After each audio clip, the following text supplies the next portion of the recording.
হালকা ঝোলের মধ্যে চিকেনটা খুব ভালো হয়েছে। Leg piece, leg piece leg পিসটা একটু দেখাও, একটু কামড় দাও।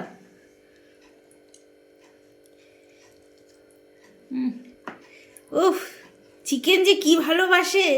আমাকে রাত বলছি, সরি, বেলা 10টার সময় পাঠিয়েছে আমাকে বাজারে চিকেন আনার জন্য।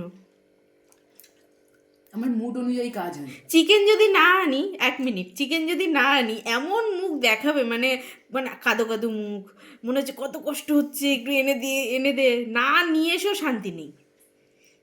তোমার মায়া লাগবে যদি না আনলে। একটু তো খাই চিকেন, তাও কেমন করছে। তবে এই মুখ দেখে যে ভুলে যাবে সে মরেছে, সে মরেছে।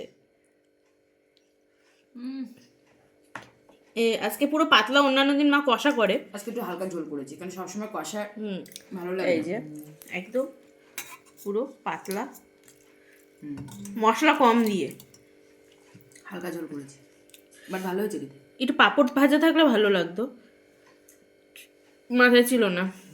একটু পাঁপড় ভাজা থাকলে ভালো লাগতো, বাট পাঁপড় দিয়েও আমার খুব ভালো লাগে। পাঁপড় দিয়ে পাপড় ছিল তো অনেক, রয়েছে তো, কিন্তু পাঁপড়ের কথা আমার মাথায় ছিল পরে, কিন্তু আমি আর ভুলে গেছি তারপরে। ওকে চলো খেয়ে নি শান্তি করে। তোমাদের বাড়ি কার কার কী রান্না হয়েছে একটু জানিও কমেন্টসে। তোমাদের বাড়িতে কি হয়েছে সেটা দেখালাম। হ্যাঁ, তবু খেতে পারবো না ভাবছিলাম, বাট একটু একটু করে সবগুলোই খেয়েছি। একটু একটু করে খেলে। মাছের ঝোলটা খাইনি, মাছের ঝোল বাদে সব খেয়েছি। মাছের ঝোলটা কদিন ধরে আছে, মানে ওটাকে মানে ওটা রয়েছে খাওয়া হবে বলে, বাট এত খাবার হয়ে যাচ্ছে যে ওটা সবসময় সাইড লিস্টে চলে যাচ্ছে। কারণ আমি কোনো তরকারি বলো যাই বলো আমি নষ্ট করি না, ফ্রিজে রেখে দিই, সেটা ঘাটাঘাটি হয় না, আলাদা করে বাটি বাটি করে রেখে দিয়ে নিই। বাট যখন যেটা খেতে ইচ্ছা হয় তখন সেটা বের করে গরম করে খাওয়া হয়ে যায়, যার কারণে আমার খাবার একদমই নষ্ট হয় না। আর শীতকালে একটু গরম গরম না খেলে হয়ও না, ভালো থাকে, মানে ভালো লাগে আর কি। আমি বের করি কিছুক্ষণের জন্য, তারপরে যখন দেখি ঠান্ডাটা কেটে গেছে মাইক্রোতে দিয়ে দিই, দিয়ে গরম করে খেয়ে নিই।